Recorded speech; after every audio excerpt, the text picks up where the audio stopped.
We are the Church of the Larger Fellowship, the Unitarian Universalist congregation with no geographical boundaries. We believe in cultivating curiosity and transformation that is rooted in profound love. For over 85 years, the ministries of the Church of the Larger Fellowship have circled the globe and crossed the walls of prisons. We are a spiritual lifeline for our over 2,000 members in prison, who are also connected to individual Unitarian Universalists through our letter writing ministry.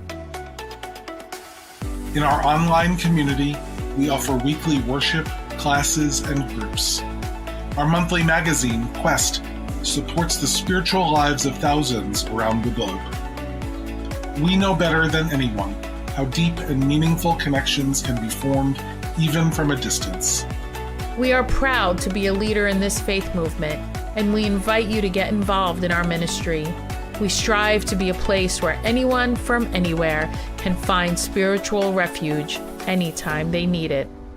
Welcome to the Church of the Larger Fellowship. We are so excited to bring you an all-new episode of the Voices of Unitarian Universalism, known affectionately as The View. The View is a weekly Unitarian Universalist talk show discussing important faith-based topics from an anti-racist, anti-oppressive, and multicultural perspective. Since 2013, we have gathered every Thursday from September to June to welcome guests from around the world. Our guests are writers, scholars, activists, and religious thought leaders who are shaping Unitarian Universalism and society for the 21st century and beyond. We hope that today's show inspires you. We hope it builds your faith and gives you perspective to see the power of Unitarian Universalism at work in your life. Welcome to The View.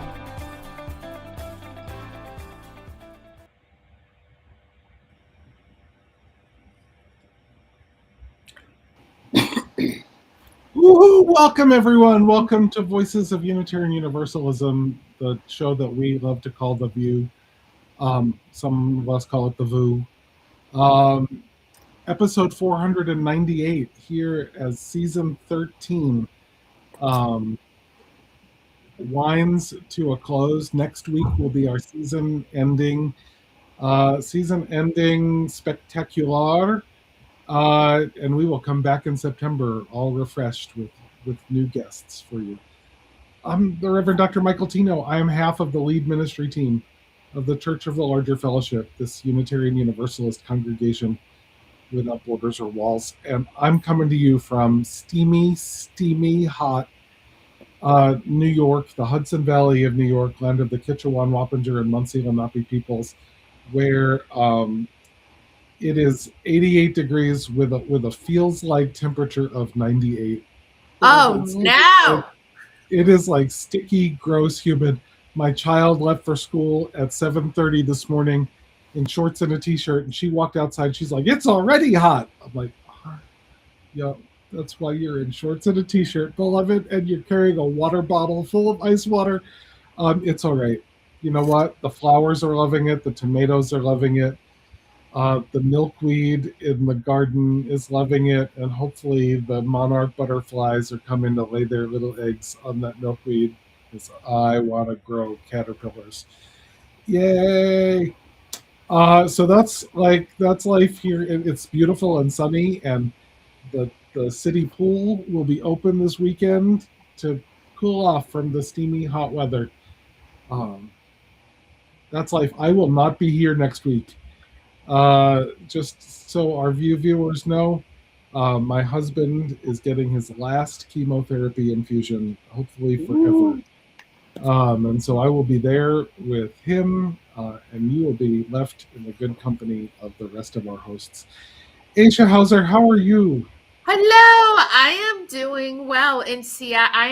I'm Aisha Hauser, she, her. I'm coming to you from the land of the Coast Salish people, also known as Seattle, Washington, where it is so sunny and not 98. I don't know. It's not. I don't even think it's 70. I think it might be 70. Someone told me it was January in Seattle. Is that right? So So what'll happen in June is summer likes to tease us and go ha ha ha. So it'll be days like this, and then a few days from now it'll be cold and rainy and dark. And then it's like, have we time warped back to January? So hence January. But today it is a taste, if you will, of the summer to come. Summer here in the Northwest is magical, I have to say. And I am the other half, so privileged to be the other half of the lead ministry team at the Church of Larger Fellowship. I have deep gratitude, I want to say, for being in this work right now. As humanity's trying to figure it all out, this is it's truly, I'm so grateful. And to work with you two, and we're waiting for DC to make an appearance. And Dante, how are you, my boo? Hey, Scorpio. boo. Hey, Peaches to my herb. I am well. I am the Reverend Dr. Dante Hilliard here in the You land are. of the Council of Three Fires, which was made up of the Potawatomi, the Ottawa, and the Ojibwe peoples, also known as Chicago, Illinois, USA. Um, Summers is trying to show up. Uh, it's luckily the AC got fixed, and so summers. But yesterday, oh y'all came through here twirling her skirt, baby, and we had like 80-mile-per-hour gusts of wind. There are Mm, trees that got uprooted. Somebody lost a roof. Like, oh y'all was in here twirling yesterday. It was a thing. wow. Um, apparently the heavens needed to cleanse the air. Something needed a cleansing around here. Um, but other than that, it's a good day. We're only in like the low 80s, so yeah, we Wow. don't get hot until August. August in Chicago is hot. Sweltering. And then the concrete doesn't make it better. Is it like a concrete jungle? Well, since I always live close to the lake, so it's never nearly as bad That's as it can be. No, I'll tell you I'm from the St. Louis region. St. Louis, East St. Louis here, it is one of the hottest places on earth. You do not want to be there in the summertime. It is so humid. I've lived in Houston. I'd rather be in Houston than be in St. Louis in the summer. It's uh-uh. extremely humid, extremely and hard to breathe. But all is well, and we're waiting on DC, and today we're round tabling it, talking about things in the world. And our monthly theme of interdependence. Yes. Should we get there? DC is on his way. He called me um, to let me know that he was on his way. Hopefully he'll be here, and is itching to talk about primary elections in Maine, where he lives, and to school those of us who are from away on the culture Maine. of that beloved state. So we await that eagerly, and if he doesn't get here today, he'll tell you all about it next week. So it's good. It's good. Um, so this is our last show before the Unitarian Universalist General Assembly starts. Oh, is that Um, next week already? it's next week already. And listen, let me tell you all, the Scorpios are all Scorpioing, but it is Gemini season, beloveds. Just But so it's we're always clear, Scorpio season. I like. it, the sun is in Gemini. Um, and those of us, the Happy Geminis, birthday. Happy the birthday, Geminis Gemini. among This month. us I didn't are, realize you are were a Gemini, Reverend Michael. I am a Gemini. My birthday Ooh, is that's Monday. so informative. That is Uh, so informative. it is. It is sadly. It is sadly informative, but my birthday is being ruined by General Assembly this year. Um, I, so I give my life to Unitarian Universalism, and I do this almost gladly. Oh, We will not. We will not surrender to these tech gremlins. we will not. I give my life to this faith, and I have served it in many capacities. on our national board, on our ministerial fellowship committee, on our presidential search committee, and Right. many capacities. And I am one of the very few people who truly dislikes General Assembly for so many reasons. So very many reasons. And I will say that one of those reasons is in full glory this year with the two business resolutions that have been placed on the agenda at General Assembly, which are sweetly intentioned and absolutely misguided attempts to correct a problem that does not actually exist. Oh, say more. Um, People may want to learn. I will. So I have to tread carefully as the chair Okay. of the Ministerial Fellowship Committee, Yeah. but I will point you to the UUA board's response to the bylaw amendment, Okay. which the UUA board has come out against. You Oh. know, it'd be like, so you've all probably been in those institutions, congregations, and whatever, where there's some random ass bylaw that says if you want to paint the walls in the women's room, it has to be approved by the aesthetics committee because at some point someone painted the walls in the women's room and it's in the bylaws and it takes a 2/3 vote of the congregation to amend. Well, that's basically the bylaw amendment is should be a rule passed by the board of the ministerial fellowship committee if it's even a good idea, which I don't think it is, but it should not be enshrined in the UUA's bylaws. And sadly, the way that our governance goes, the way you get something on the agenda is to get 30 congregations to approve a proposal for a bylaw amendment. Wow. Speaking of interdependence and interconnection, the work of democracy is not for the faint. The faint of heart. It sure ain't. Like I would tell, like, it's painful. It's downright painful. Like when I sat through our first GA, I was like, oh my God.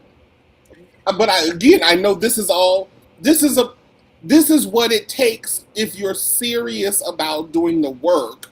You have to create the structures and it also means that you sometimes sit through things that you feel like this is totally like I would rather like dig my eyeballs out, but this is a part of the process. Like this is it.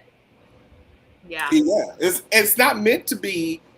It's not meant to be easy, and if everyone gets to participate,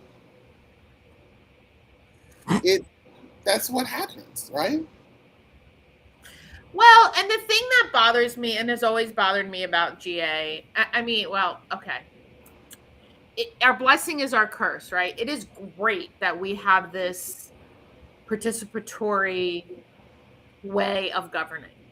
And how could we possibly have thoughtful discussions on things that impact everyone?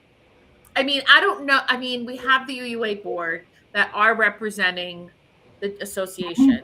So if the board, the people who are having those thoughtful discussions, are taking the time, are saying this is not a good idea, I'm inclined to support that. Sometimes I disagree with the board. It's not 100%.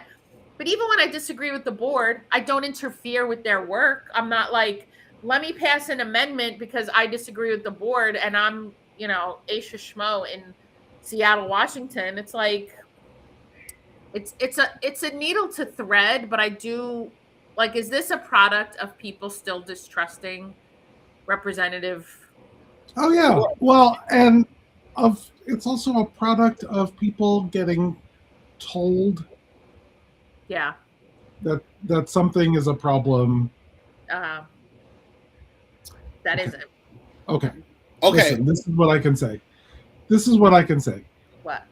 People do not like being held accountable for the harm that they cause. Okay?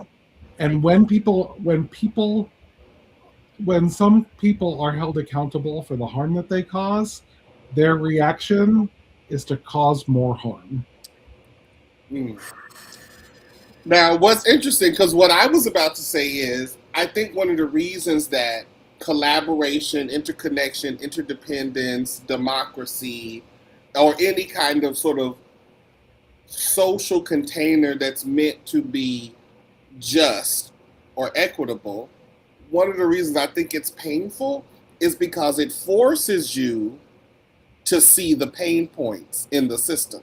Like, you don't get to ignore them. When I lived in Baltimore, I used to tell people one of the reasons I loved living in Baltimore was, although by work title and income, I I might have lived very differently from a lot of my neighbors, but I Mm-hmm. still lived in Baltimore. There was nothing about living in Baltimore that allowed me to live in the illusion that somehow my life was separate from the other realities around me. And I do think that our processes, as painful and long as they can be, they remind us Yeah. to, like, because so again, we get into our sort of social algorithms, right? And we're like over here doing our thing. And then you go to GA and you be like, oh yeah, yeah, I'm used to doing it over here, but in this larger container, I need to remember there's some other stuff in this water. Well, the thing that I've found about, I'm going to be very generalizing right now, that I've observed about Unitarian Universalists, when we talk about the interdependent web, they usually, folks will 7 out of 10 times mean the trees and the earth and the water, and not necessarily Other people. people. And not necessarily, you know what I mean? Like the climate Mm. change folks are all over the interdependent web. But then when you're like, yeah, and these are the ways that Black people, trans people, disabled people, folks who are poly and have 3 partners instead of one are connected to you. They're like, then there's a lot of qualifiers, a lot of questions, and I'm like, what happened to the interdependent web? Where'd that go? Suddenly the web is, it's an Look, interesting thing. look. If we did not understand the ways in which our lives are intertwined, the way Black people took a mental uh we sent a mental memo after the 24 election and stepped the fuck back. Because I mean, I know everyone thinks we had a group meeting. We didn't.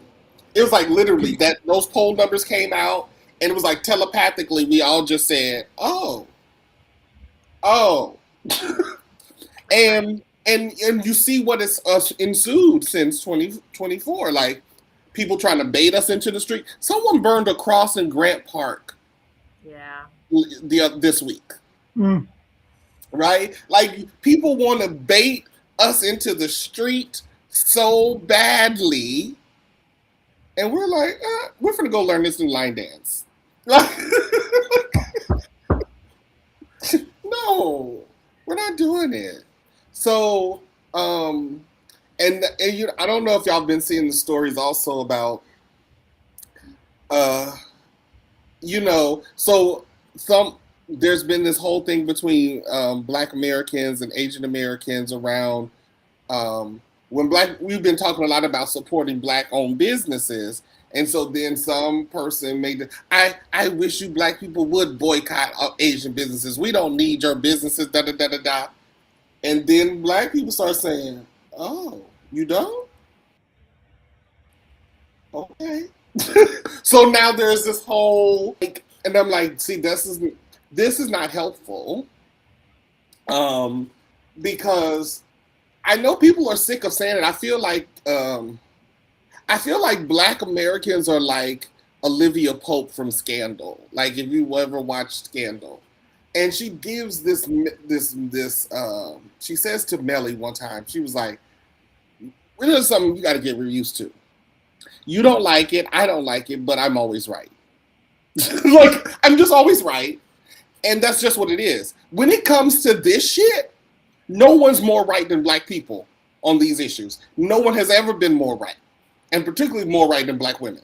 No one has ever been more right on these issues. And y'all just gonna have to, is your anti-Blackness that deep?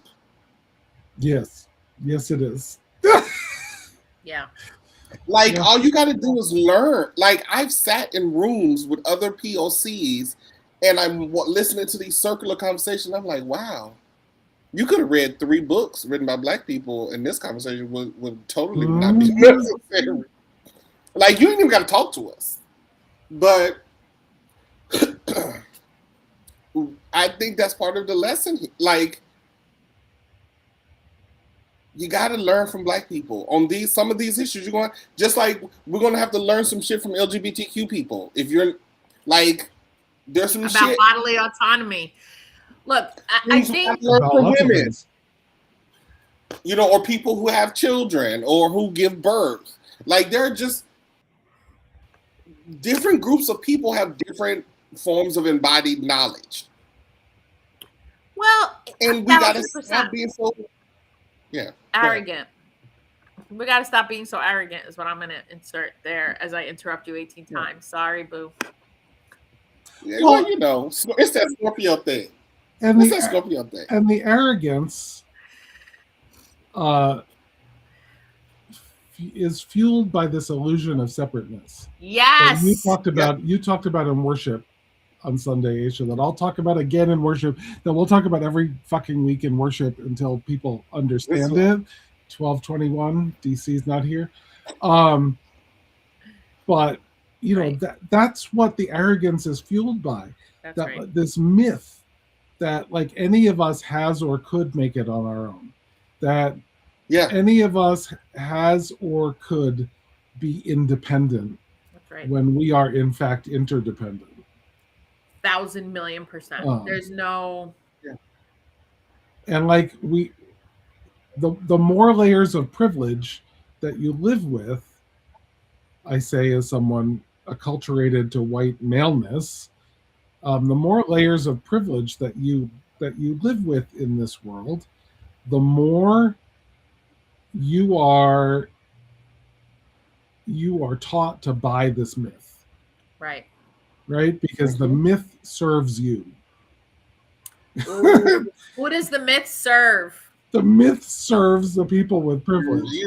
Right? The more, every layer of privilege is another layer of like that gets served by that myth.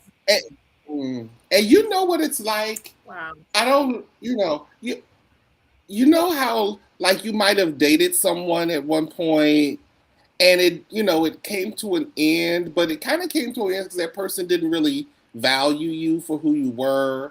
And then some time goes by and then they kind of re-show up in your life.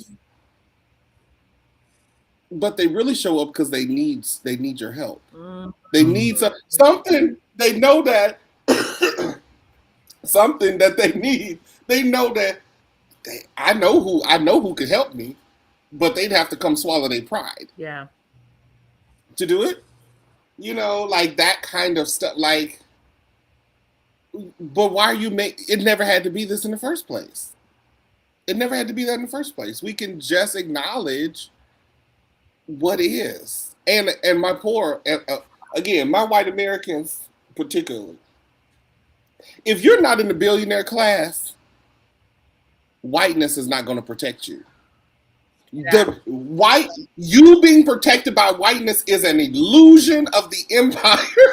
It is not real. It never has been real. But we're still taught that it is. Right? So we have to unlearn that. We have to learn, we have to have the illusion stripped away from us somehow.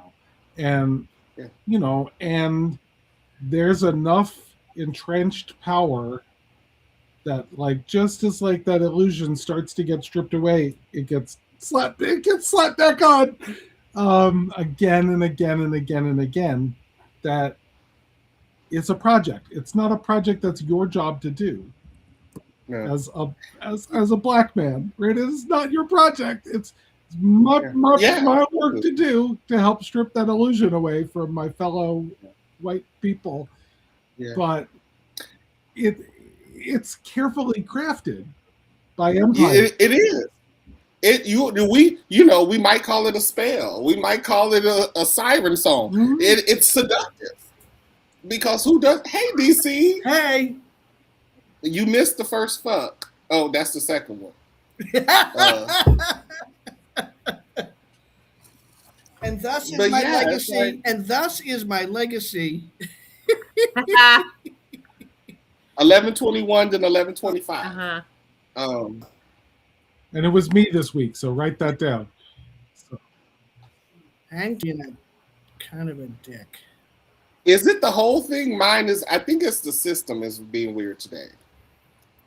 It's the patriarch. There we go. Okay, let me turn the volume up. The Empire Strikes the Back. Christian nationalists have gotten wind of what we're doing and are sending tech gremlins to confound us. Hey. Ooh-wee. But oh my goodness. But yeah, so yeah, we're this illusion that it's all that you're gonna be okay Yeah. no matter what happens to me. It's an illusion. And one of the reasons that I came out as a queer Black person in the 90s was because I went to work on a master's degree in Black Studies, but I know how those programs are. Mhm. Oh my God. And I knew because I grew up in Black church. So I knew I was supposed to just show up, don't ask, don't tell. I'm going to just come, take my classes, and get the hell out. And at the time, I was introduced to Audre Lorde, and I was reading Sister Outsider. And I got to the, your silence will not protect you. And I was like, what the? Mm-hmm. And then I was reading that at the same time as people began to mistreat me Mhm. based on their perception of who my identity was. And I'm talking like administrators of my academic program, instructors, teachers, gossiping about who my boyfriends might be. Like, it got really ridiculous, right? And I was like, damn, she's right. I was trying to just play along. Mhm. But my silence is not going to protect me in this.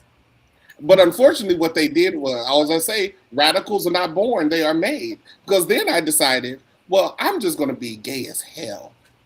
Since I was willing to play the game, but y'all wouldn't leave me alone, now I'm just going to gay all over this thing. I'm going to raise my leg. You I'm have gonna be invited a deluge of glitter upon yourself. Amazing.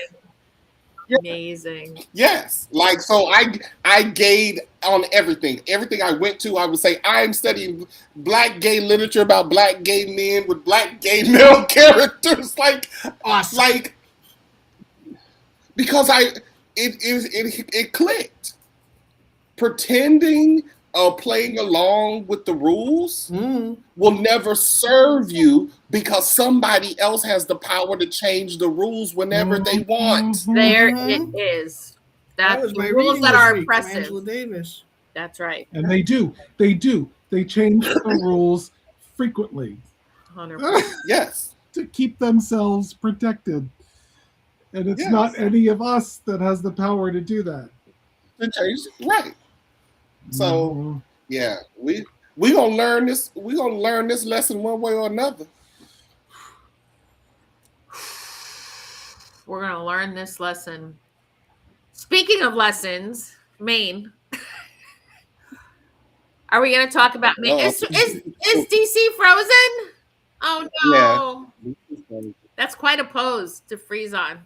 Well, I see that the woman in, was it North Carolina, lost that Trump was backing real hard. South Carolina. And I think LA, the dude Trump No, was the- backing also the- lost. So in South Carolina, the person that he's actually backed came in first and is going to a runoff for the governor. But the person who's been the sycophantic toady, Nancy Mace, came in fifth, which means that Okay. she now has something in common with her transphobe friend Riley Gaines because they've come in fifth. Yes, so Nancy Mace came in fifth, but Trump didn't actually endorse her. Okay. Because- She was just a sycophant. because she voted to release the Epstein files. That's right. So he turned on her because the entrenched systems of power were never meant for a woman in Congress. Even a white sycophant toady If woman. Barack Obama had been convicted of over 30 felonies, He would never have been president. would we even be allowed to speak his name? He never would have been president, Please. Dante. He couldn't even wear a tan suit. He couldn't wear Please. jeans. That part. He couldn't do anything without it being a problem Yeah. because of anti-black racism. So the rules, like literally, we have a convicted felon sitting as president of the United States of America. Yeah, well, don't get me started on the justice system. And who gets But again, people don't understand. But this is how empires begin to fall. So, because we black people and most marginalized people have had some sort of conditioning, like if you want to succeed in this structure in this world, you got to be better than them. Yeah. Because they write the rules, right? And they can be mediocre. Like so, but once you have a felon in the office at the highest land, it's like, yeah. I want to be clear that I know many convicted felons who would make excellent presidents of the United States, and he is not one of them. But not this person. And he is not one of them. And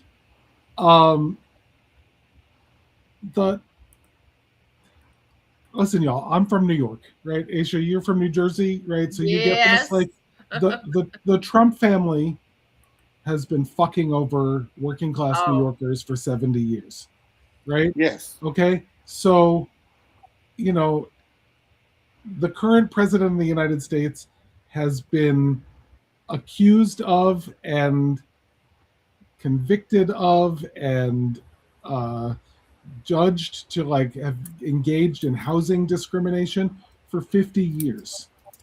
50 years in New York City. Like, when the Central Park Five were charged, he led the charge. He led the charge to execute them for the crimes that it later came out they did not commit. They did and not. were convicted of. Right? So like we have known that he is a racist, like fraudster, like dickweed, I think is the word you're looking for. Asshole of the highest order for 50 years in the New York metropolitan area, right? So like the fact like he got booed by 20,000 people at Madison Square Garden the other day, like because he dared show his ass in front of 20,000 people who were trying to root on the New York Knicks. Go Knicks, Knicks in 5, by the way. Sorry to my beloveds in Texas. Your team is cooked. Well, the New York girls brought their sage out, so I was like, "Ooh, y'all, I saw that. Y'all better call on your Earth people because the New York girls out there saging." They are. They had to sage Madison Square Garden to get rid of his energy because he cost us Game 3. I don't think that's energy. I think that's just odor. Listen, energy shows up in all sorts of forms. Well, that's like, right. And then that's fair. Like Douche Canoe fell asleep in the middle of the second half. Whatever. Who falls asleep at a basketball game? Whatever. But New Yorkers know who he is, right? Yeah. Rosie O'Donnell spoke that this week. And even though he is from New York, there is a reason why he would never get more than 30% of the vote in New York State. I'd be surprised he'd get 10 about now. Well, now, no, probably not. But, like, you know, there are weird people in upstate New York. So DC, we were just about to ask you to take us to Maine school. Because there were some primary elections in Maine.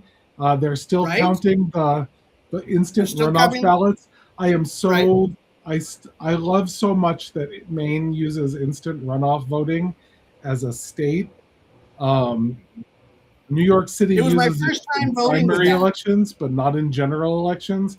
San Francisco uses it, but Maine is the only. Well, Alaska, Maine and Alaska are the states that use it statewide in elections.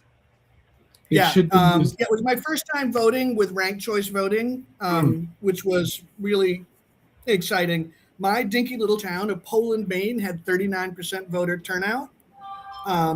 In an off-year primary, like that's really respectable.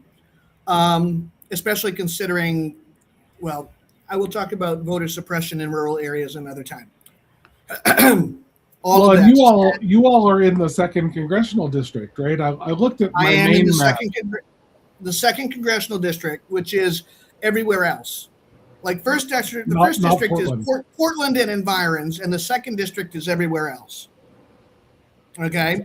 I had to look at my main map to make sure that I knew this. And the Democratic primary in your congressional district is going to instant runoff.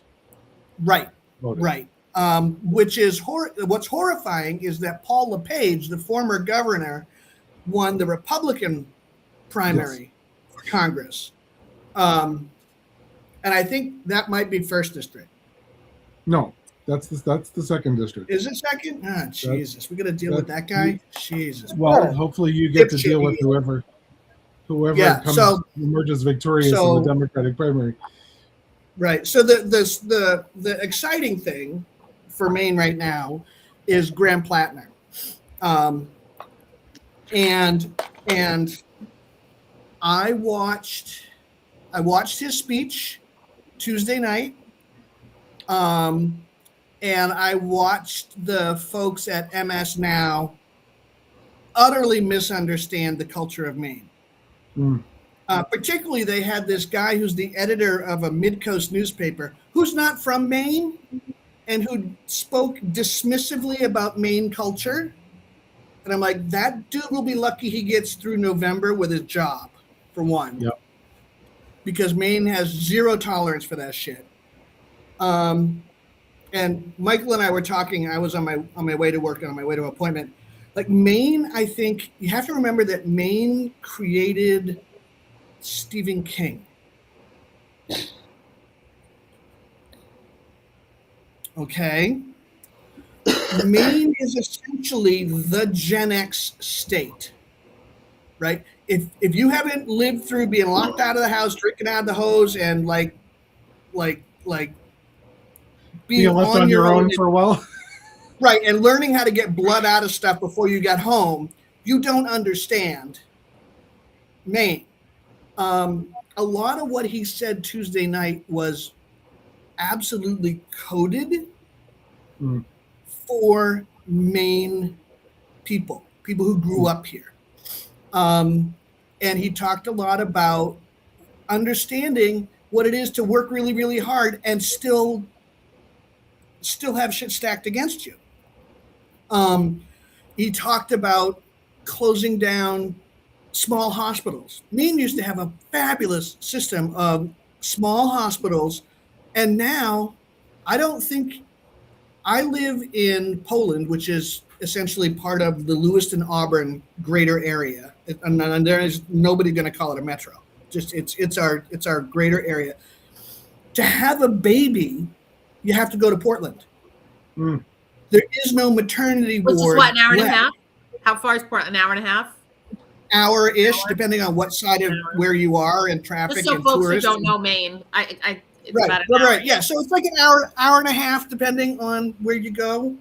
You could go to Augusta, which is a different hour and a half. Right. Depending on traffic, and because it's now official summer season here, like our roads are packed with people. No offense, Aisha, from New Jersey, right? People with New York and New Jersey plates are they're like everywhere in the way and acting like they've never seen a seagull or a pine tree before. So getting anywhere is just a pain in the ass. We're a charming bunch. Absolutely charming bunch, but Jesus, like traffic is kind of hard here right now. So the thing with Maine respects real better than perfect. Maine is more likely to respect a fall down drunk who got sober and has imperfectly worked for 10 years to get shit back together than they will for someone like Gavin Newsom, who's polished and pretty and will never acknowledge that anything they ever did was their own fault. Okay? Maine loved Janet Mills, who is imperfect, in part because, as we describe her here, she's tough as a bag of hammers. Okay? She might, and there was, she did a lot. Mostly, I think what Mainers love about her is that she told Donald Trump to go pound sand and then won, right? She's the one that stood and said, yeah, we'll see you in court, and then beat him, right? Well, like Maine, that is Maine culture at its best. And we do not like being told what to do by somebody from the other side of the bridge. And they turned on her when Chuck Schumer just decided to convince her. Yep. That Oh, yeah. Yeah. Chuck Schumer's the candidate, and we were like, Janet who? Never heard of her. The governor?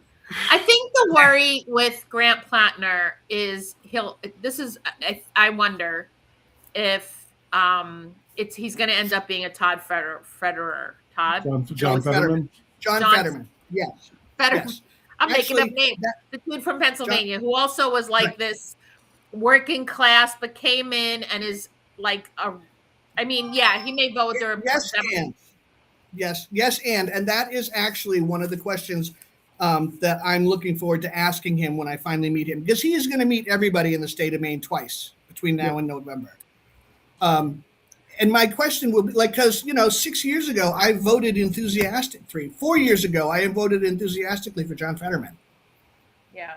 Right. And I want to ask him, are you going to make me regret that? Yeah. Mm-hmm. Yeah. And what I've seen of him, and what I've seen of, I know the part of the state where he grew up, down Blue Hill, Hancock County, home of E.B. White, Charlotte's Web, right? That's where that was written, right? Mm-hmm. And I know people who have worked at the Blue Hill Hospital that now no longer has a maternity ward, right? Wow. Yeah. So there's a thing. I was texting with a friend in Michigan Tuesday night, and I'm like, you don't understand. In Maine, every 7th or 8th grader has to compile this thing, like the Maine junior high version of MFC packet. It's your Maine notebook, right? You have to compile all of this information to show that you've learned about Maine history and geography and politics and geology and agriculture and all kinds of stuff. And so Maine students who go through that have a very solid identity as a Maine person. Mm-hmm. Okay. And when he said, as Maine goes, everybody in that room said, so goes the nation. Mm-hmm. Nobody outside of Maine understands that. But that is, and I sat in my living room and said, as so goes the nation, because that was, that's been a battle cry since the 1820s. Okay. Huh. Maine really does not like being told what to do by anybody from outside of Maine. If you have not, I posted to somebody, I'm like, if you don't understand what it is to change a stranger's tire in the middle of the night in freezing rain on the side of the road where there are no streetlights, if you don't understand a culture where that happens on the regular, then you don't understand Maine. But here I want to just say, I hear. I mean, I spent a long time in Maine, but Susan Collins is a Republican from Maine and has done a shit ton of damage, including voting in Brett Kavanaugh. So this is still the same state, and she's a Mainer. So I want to not Well, and Paula Page is a Mainer too. Paula Page, who's a fucking lunatic. Right. And one of the things that Grant Plattner said, well, Susan Collins may be a Mainer, but she can't be seen in public. She can't leave her house. She can't land at Bangor. She can't land at Bangor International Airport. She can't land at Portland Westport Jetport because she's mobbed by people who want to ask her questions that start with Brett Kavanaugh. Right? She hasn't, like Plattner said, she hasn't had a town hall meeting since he was in 8th grade. So I also want to address John Fetterman, who is an unmitigated disaster. Yes. Genocide supporting in the whole 9 yards. Yep. And who will lose the Democratic primary if he runs again in 2 years, because his approval rating among Democrats in Pennsylvania is about 8%. Right. Yep. And he's still better than Susan Collins. Right. Yes. Exactly. Yeah. With all of that disaster, he is still better than Susan Collins. Yeah. Right. Yeah. Which is maybe marginal. It might be marginal. Like it might be a little bit better. Like so. Yeah. It might be harm reduction and not liberation. And honestly, like the Chuck Schumers of the world did not turn out to support that guy. Mm-hmm. That aside, so here's the thing. New Hampshire claims as its state motto, live free or die. Maine should have, it's like vacation land, the way life should be. But essentially it should be, you ain't the boss of me. You ain't the boss of me. And there are very strong opinions about baked beans and the appropriate way to prepare them. All right, for example, this is something I texted to my friend who's close to 80 in Michigan Tuesday night. I said, had you ever seen Dolores Claiborne, the movie? Kathy Bates. It's one of the few Stephen King movies I can watch because it doesn't have monsters and demons and scary things, right? Yeah. It is the story of a family. Kathy Bates is the mother. She's married to an abusive alcoholic pedophile, and they live on one of the islands, one of the off-coast islands. Like, so in order to go do real grocery shopping, you have to take the ferry. Okay. So there's a different kind of isolation there. And at one point, her husband gets drunk, falls down a well, dies. Okay. That was arranged. And the character in the story, Dolores Claiborne, is domestic help to summer people from away. And there's a piece, there's an ethos in that movie that is so real and so true and so honest. I don't remember who played the rich lady. There's part of me wants to say it was Anne Bancroft. I don't think it was. And when Dolores Claiborne explains that she's found out that her husband is molesting their daughter, this woman says to her, husbands die every day, Dolores. Husbands, sometimes their brakes fail when they're on their way home from their mistress's house and they drive off a cliff and crash to their fiery, which is how her husband had died the previous year. Gotcha. Okay. And so there's never any part in the movie that shows how she planned this, really. Mm-hmm. But Dolores Claiborne gets her husband drunk and he chases her through a field. She jumps over the well. He falls in. She's like, sorry, can't hear anything. I'm going to go make dinner. And there he sits for a week until finally somebody looks for him and he's dead. So that's in literary presentation. Where I'm from down the coast, that's translated locally to assholes are cheap and lobster bait's expensive. And some husbands just need killing. I am curious where the line is between that and Plattner, but I get, is it just like there's a self-reliance. Yeah. There's a self-reliance in Maine that is willing to go around laws that are in the way. It really is Texas Junior, as Darby said. That's hilarious. No. Mm-mm. Although we totally would have elected Ann Richards. Absolutely. I think that's hilarious. So, but there's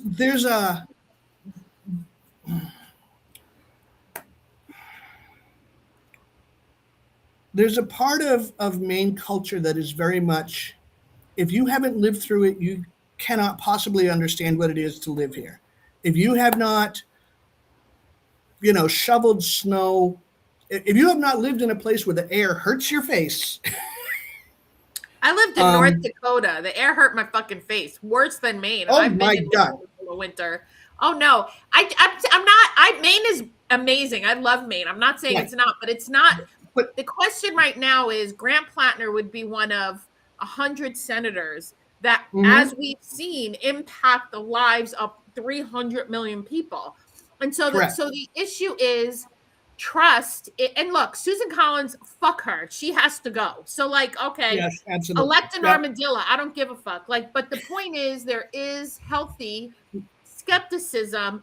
Maine is great. Everything you're saying about Maine, but it still leaves us with, and this is what sucks about politics right now.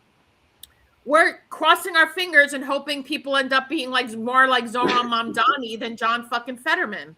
That's the problem. It's we're in this thing of, let's roll the dice and hope for the fucking best. Well, I will say that he has shown up and been willing to hear everybody say whatever they want to say. Yeah, I guess. Right? I'm hoping he's more like Zoran Mamdani than John Fetterman. Right.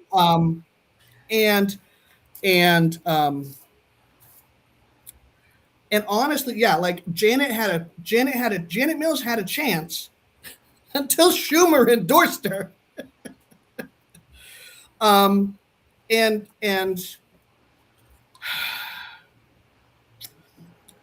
Wait, Michael wants to say something. Let Michael say something. So, I want to hold up Zoran Mamdani, the mayor of the city of my birth, just for a moment, and also the Knicks, who will win their first NBA championship since 1973, when I was 1 year old. When I was 3. I'm sorry, Texan beloveds. I'm sorry. No, you're not. But don't lie. I'm not sorry. Sorry, not sorry, Texan beloveds. We don't have sin, but we still know better than to lie. The way it's gonna go. The owner of the Knicks and of Madison Square Garden is sadly a buddy of the Hate Pumpkin. BFF. BFF of the Hate Pumpkin. And so nobody likes him either in New York, but we still love the basketball team because that's the way. There was a similar relationship with Steinbrenner too, I think. Steinbrenner and the Yankees. Yep, exactly. Yeah. And they applied for a watch party, to have a party outside of Madison Square Garden, and put on the application that they wanted it for 500 to 999 people because it cost more to get a permit for more people. Sure. Once you go over 1,000 people, the permit costs more because you have to hire security and NYPD, blah, blah, blah. And so the city approved their permit for 999 people. And douchebag owner of the Knicks decided if that's all the people that we can have, we're going to cancel the party entirely. Right? So good luck with that, dude. It's not your party. Cancel the party.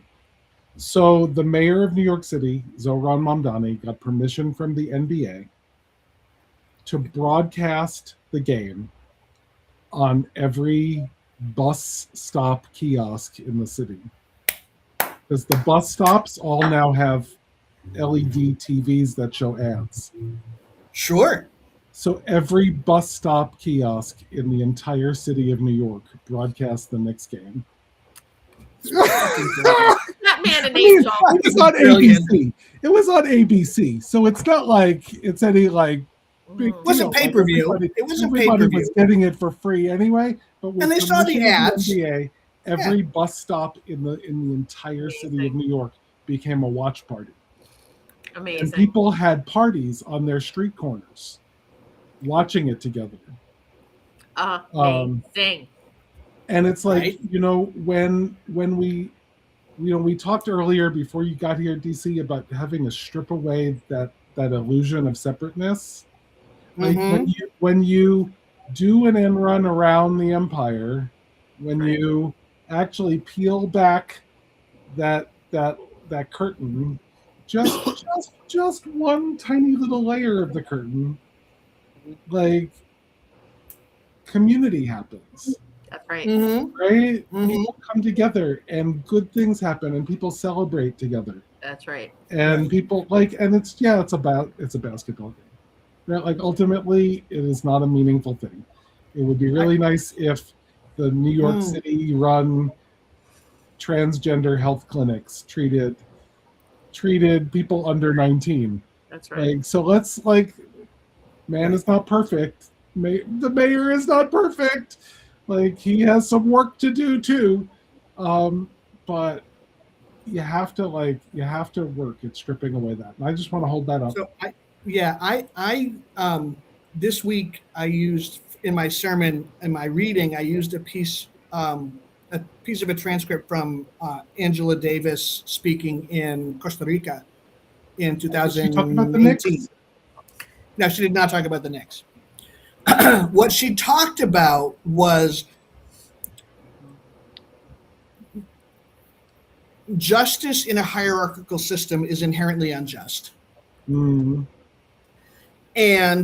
she talked about what she described as the white bourgeois feminism, right? That sort of glass ceiling feminism, that there are some people who are so close to power, they're just, all they need to do is break through the glass ceiling, except that system still relies on an enormous pyramid of oppression. Okay? And what I said in my sermon, and I really haven't gotten any pushback yet, was that if you spend your entire life trying to get to the top of an unjust system where you have to climb over an enormous pile of excrement to get to the top, and you get to the top, guess what? You're on top of a giant pile of shit. Right? If it's going to be just, it has to bring everybody with it. And that I think is what our national political parties, particularly the Democrats, don't understand, is that this shift is happening with or without them. The shift to a collective form of liberation is happening.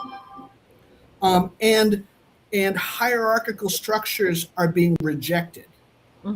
They're being dismantled individually, like we're seeing in New York City. And if everybody's not involved, it's not legit. If everybody doesn't benefit and get freedom and justice and all of the things that we seek in our country, in our personhood for liberation, to be fully actualized people, if everybody's not involved, then it's not just. And Amen. And that's what I see Mamdani using that model, and I see Plattner to a certain degree using that model as well. He's just like this clearly this system you've got going on is crap, because it forces us to vote between Squish, Ick, and Susan Collins every year. Every 6 years. Like All people right, aren't participating because the whole thing stinks. So it is 12:59, and we actually have to wrap up this episode of The View. There is one more episode in season 13. Next week. Y'all will get to hash this out again. And I love you all. I love you. Love you all. Sorry I was late. So great to see your faces. So Bye, good. everybody. Bye, everybody. Thank you for joining us. Special thanks to everyone who gives generously to this ministry. It is because of you that this ministry is possible. Visit clfuu.org/give to make a contribution. We hope you will join us next week for another episode of the Voices of Unitarian Universalism.